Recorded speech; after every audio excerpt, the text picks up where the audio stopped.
கர்த்தருடைய பரிசுத்த நாமத்துக்கு ஸ்தோத்திரம். இன்றைய தினத்துக்கான தேவனுடைய வார்த்தையானது எபிரெயர் 11ஆம் அதிகாரத்திலே அந்த 5வது வசனத்தினுடைய அந்த கடைசியை பார்க்கும் பொழுது, அவன் தேவனுக்கு பிரியமானவன் என்று அவன் எடுத்துக்கொள்ளப்படுவதற்கு முன்னமே சாட்சி பெற்றான். அதாவது தேவனுக்கு பிரியமானவன் என்று தேவனால் சாட்சி பெற்ற ஒரு மனுஷன் ஏனோக்கு.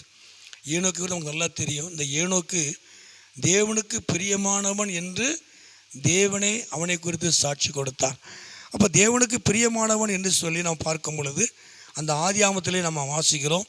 5ஆம் அதிகாரத்திலே நாம் வாசிக்கிறோம் 23, 24 அந்த 22 வாசிக்கிறோம். அதாவது 300 வருஷம் அவனுடைய ஆயுசு நாட்கள் 365 வருஷம். ஆனால் அவன் 300 வருஷம் தேவனோடு சஞ்சரித்தான், தேவனோடு நடந்தான், தேவனோடு பழகினான், தேவனோடு ஐக்கியமாக இருந்தான். அப்போது அவனுடைய ஐக்கியம் தேவனோடு இருந்தது. மற்றவர்களோடு அவன் ஐக்கியம் இல்லை, மற்றவர்களோடு கூட அவன் நடக்கலை, அவனுடைய வழி வேறு விதமாய் இல்லை. ஆனால் தேவனோடு நடந்தான், தேவனோடு நடந்தான், தேவனுக்காக நடந்தான், தேவனோடு ஐக்கியப்பட்டிருந்தான், தேவனோடு சஞ்சரித்தான்.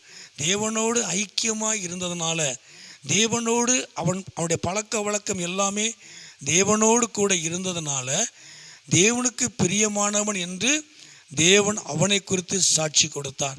இந்த நாட்களில் கூட ஆண்டவர் ஸ்தோத்திரம் நம்மையும் ஆசீர்வதிப்பார், உங்களையும் ஆசீர்வதிப்பார். உங்களை குறித்தும் ஆண்டவர் சாட்சி கொடுக்கணும். ஏன்னா விசுவாசத்தினாலே இன்று அந்த வசனம் ஆரம்பிக்கிறது. ஒரு தேவனை விசுவாசிக்கிற பிள்ளைகள், ஆண்டவராக இயேசு கிறிஸ்துவை சொந்த இரட்சகராக ஏற்றுக்கொண்டவர்கள், விசுவாசிக்கிறவர்கள் தேவனோடு நடக்கணும், தேவனோடு சஞ்சரிக்கணும், தேவனோடு ஐக்கியம் இருக்கணும். தவறான ஐக்கியம் அல்ல, தவறான நபர்களோடு கூட நடக்கிற காரியம் அல்ல. தேவனோடு நடக்கணும். தேவனோடு ஐக்கியமாக இருக்கும் பொழுது தேவனுக்கு அவர்கள் பிரியமானவர்கள் என்று சொல்லி தேவனே சாட்சி கொடுப்பார். கர்த்தர் உங்களை குறித்து சாட்சி கொடுப்பார்.